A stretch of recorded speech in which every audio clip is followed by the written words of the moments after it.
भाजपच्या नगरसेविका दीपाली गीते यांनी नाशिकच्या लॉग मार्च मधील आंदोलकांचं स्वागत केलंय। यावेळी पांडुरंगाला विनंती आहे तुमच्या मागण्या मान्य व्हाव्या असं गीते यांनी म्हटलंय।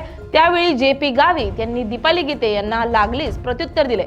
तुमचे पांडुरंग ऐकेल पण फडणवीसांनी ऐकलं पाहिजे, तुम्ही त्यांना सांगा। याचा आढावा घेतलाय आमचे प्रतिनिधी वैभव घोगे यांनी।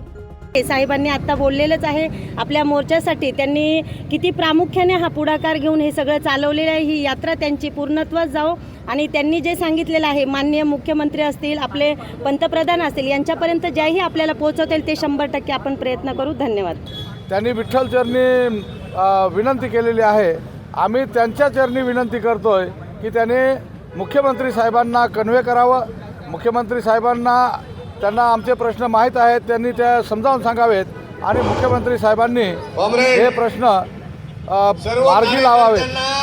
मार्गी लावावेत अशा प्रकारची विनंती आम्ही हे आपले गीते मॅडमला आम्ही करतोय। आणि आम्हाला खात्री आहे मॅडम जशा आपुलकीने इथं आल्या तशाच ध्येयाने ते मुख्यमंत्री साहेबांना सुद्धा हस्ते परहस्ते तिथपर्यंत आमचा मेसेज देतील।